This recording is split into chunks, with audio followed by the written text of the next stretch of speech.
Morning बच्चों, आज हम कक्षा 6 में विषय विज्ञान में पाठ 6 हमारे चारों ओर के परिवर्तन में भाग 2 पढ़ेंगे और समझेंगे। जैसा कि हमने भाग 1 में पढ़ा था कि लोहे के औजार को किस प्रकार से बनाया जाता है। ठीक है, तो अब उसके हम आगे के टॉपिक को पढ़ते हैं और समझते हैं। आप लोग ने बैलगाड़ी के चक्के को देखा होगा, उसके ऊपर लोहे की रोड लगी होती है। दिखाई दे रहा है आप लोगों को? यह रोड लकड़ी के आकार से कैसी होती है? छोटी होती है। कैसा होती है? छोटी होती है, क्योंकि अगर हम लकड़ी के आकार से रोल को बड़ा बनाएंगे तो सरलता से अलग हो जाएगी। इसीलिए उसे हमेशा लकड़ी के चक्के से छोटा बनाया जाता है। फिर आपके मन में प्रश्न होगा कि इसे फिर लकड़ी पर लगाया कैसे जाता होगा। तो जैसा कि हमने भाग 1 में बताया था कि धातु को गर्म करने से उसके आकार में क्या होती है? वृद्धि होती है। ठीक उसी प्रकार लोहे की इस रोल को गर्म करके लकड़ी के चक्के के चारों ओर चिपकाया जाता है, अर्थात कि लगाया जाता है, जिससे जब रोल यह ठंडी हो जाती है तो मजबूती से लकड़ी के चक्के के चारों ओर चिपक जाती है, और वो भी मजबूती से। ठीक है बच्चों, तो इसी प्रकार जब हम जल को बर्तन में गर्म करते हैं तो कुछ समय के बाद यह उबलना शुरू हो जाता है। अगर हमें इसे लगातार गर्म करते रहें तो जल की मात्रा बर्तन में घटनी शुरू हो जाती है, कारण कि जल वाष्प बन के हवा में उड़ जाता है। जल वाष्प में परिवर्तन हो रहा है। अध्याय 5 के क्रियाकलाप 7 में हमने देखा है कि जल वाष्प को ठंडा करने पर द्रव्य जल में परिवर्तित हो जाता है। तो इससे हम उत्क्रमित कह सकते हैं कि जल को गर्म करके हम भाप में परिवर्तित करते हैं और उसी भाप को ठंडा करके हम पुनः जल में परिवर्तित करते हैं। तो यह पदार्थ कैसा है? उत्क्रमित है। ओके, गर्म करने पर बर्फ पिघलती है। यह किससे बदल जाती है? पानी में। बर्फ क्या होती है? ठंडा होने पर जमती है और गर्म करने पर क्या होता है? वह पिघल जाती है। तो इसे भी हम उत्क्रमित में गिन सकते हैं कि पानी से हम बर्फ बनाते हैं और बर्फ से हम पुनः पानी बना सकते हैं।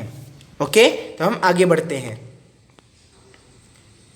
तो बच्चों, अभी तक हमने क्रियाकलाप 1, 2, 3, 4, 5 और 6 पढ़ा। अब हम क्रियाकलाप 7 समझते हैं। उसके पहली जो एक लड़की है और हमारी खास मित्र भी, पहेली जानना चाहती है कि क्या आपने कभी लोहार को औजार बनाते हुए देखा है? लोहे के टुकड़े को लोहार किस प्रकार से विभिन्न औजारों में परिवर्तित करता है? लोहे को टुकड़े को जब तक गर्म करते हैं तब तक लाल वह हो जाए तब यह मुलायम हो जाता है।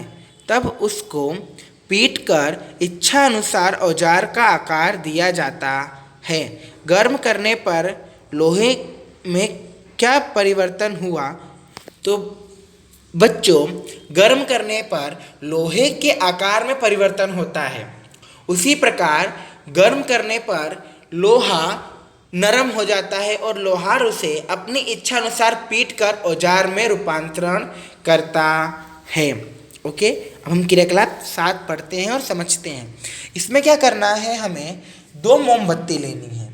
2 लो या एक भी आप मोमबत्ती का उपयोग कर सकते हो, और उसे एक माप पट्टी से माप लीजिए कि इसकी लंबाई कितनी है। लंबाई मापने के बाद उस मोमबत्ती को जला दीजिए। जैसा कि आपको यहाँ पर दिख रहा है कि मोमबत्ती को क्या कर दिया गया है? जला दिया गया है। और कुछ समय के बाद जब मोमबत्ती कुछ जल जाए, कुछ समय तक जली रहे, तो उसके बाद हमें क्या करना है? उसे बुझा देना है। क्या करना है? बुझा देना है। और बुझाने के बाद फिर से हमें क्या करना है? उसकी लंबाई मापनी है। क्या करनी है? उसकी लंबाई मापनी है कि उसकी लंबाई कितनी है। तो हमें क्या देखने को मिलेगा कि उसकी लंबाई कम हो जाती है, अर्थात कि उसकी लंबाई में क्या होता है, परिवर्तन होता है। वह परिवर्तन उस मोम के छोटे छोटे कणों में बदल जाता है। जैसा कि हमने अपने घरों में दिवाली के टाइम पर मोमबत्ती या लाइट जाने के बाद मोमबत्ती का प्रयोग किया है।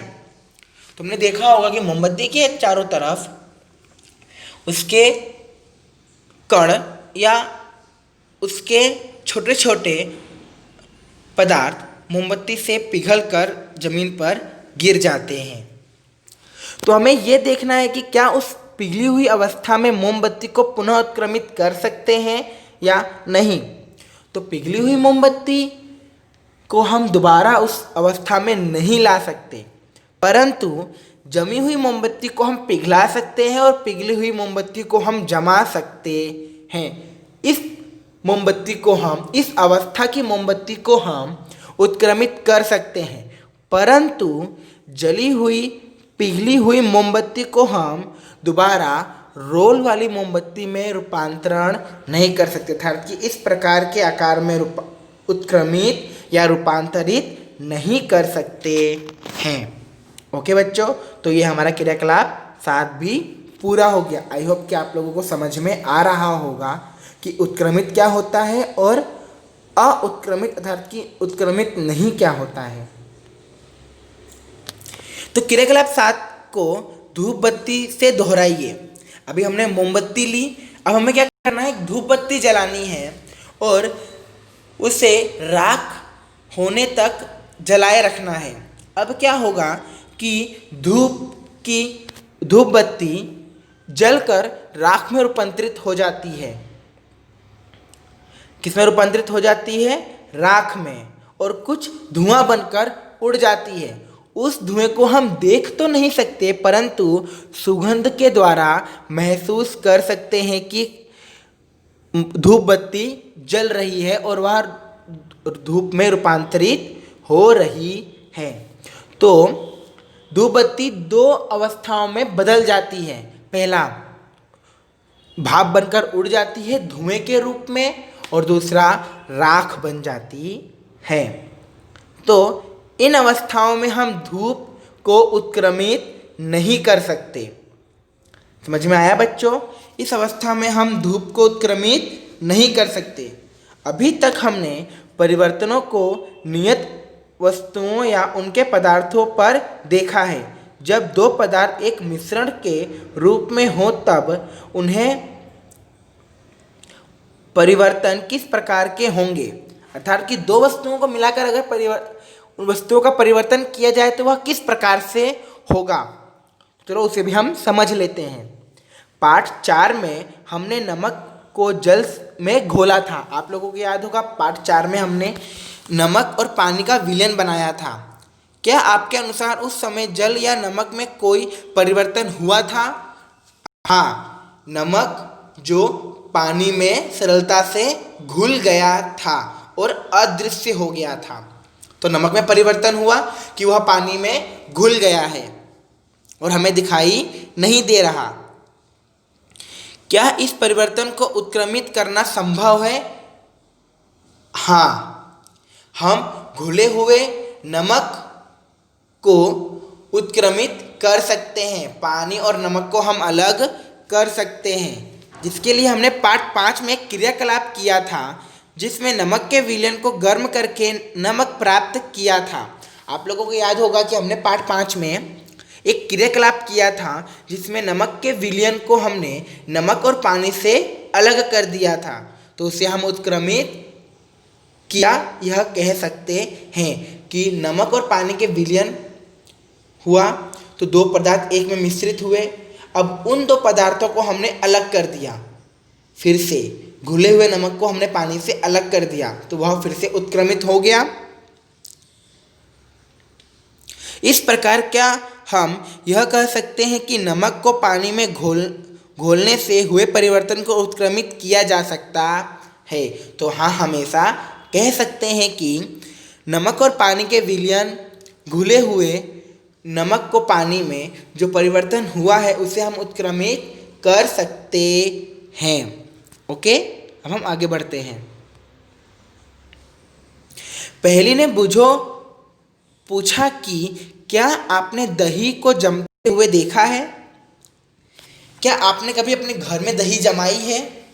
नहीं जमाई तो मैं आपको एक चीज़ बताता हूँ, अर्थात कि एक क्रियाकलाप है जो छोटा सा ही है, उसका कोई नाम नहीं है, पर हम एक चीज़ घर पर कर सकते हैं। हमें क्या करना है? दूध गर्म करना है। क्या करना है? दूध गर्म करना है। और दूध हल्का गर्म हो तो उसमें हमें 1 चम्मच दही डाल देनी है। क्या कर देनी है? दही डाल देनी है और उसे एक कोने में रख देना है। कुछ समय के बाद आप देखोगे, अर्थात कि कुछ घंटों के बाद आप देखोगे जो जो दूध है वह किस में परिवर्तित हो जाता है? दही में परिवर्तित हो जाता है। किस में? दही में। और परिवर्तित हुआ, परंतु इस पदार्थ को हम उत्क्रमित नहीं कर सकते, अर्थात कि इस परिवर्तन को हम उत्क्रमित नहीं कर सकते। हम दूध से दही बना सकते हैं परंतु दही से दूध नहीं बना सकते। तो इस पदार्थ को हम उत्क्रमित नहीं कर सकते। तो बच्चों, हमने इस पाठ में पढ़ा कि पदार्थों का वर्गीकरण जो 2 प्रकार में होता है। पहला, वो परिवर्तन जो कि उत्क्रमित किया जा सकता है, और दूसरा परिवर्तन जो उत्क्रमित नहीं किया जा सकता। तो बच्चों, अपनी उच्च कक्षाओं में इन परिवर्तनों को हमें करने की विधियों के बारे में तथा उनको वर्गीकरण करने के बारे में हम विस्तार से पढ़ेंगे और समझेंगे। ओके, तो बच्चों, हमने इस पाठ में क्या पढ़ा कि चीज़ वस्तुओं का परिवर्तन, उसमें हमने 2 भाग किए कि एक ऐसा परिवर्तन जो उत्क्रमित किया जा सकता है और एक दूसरा परिवर्तन जो उत्क्रमित नहीं किया जा सकता। तो बच्चों, आई होप कि आपको यह पाठ अच्छी तरह से समझ में आया होगा। तो हमारा पाठ और वीडियो दोनों यहीं पर समाप्त होता है। ओके बच्चों, आज के लिए इतना ही। Thank you.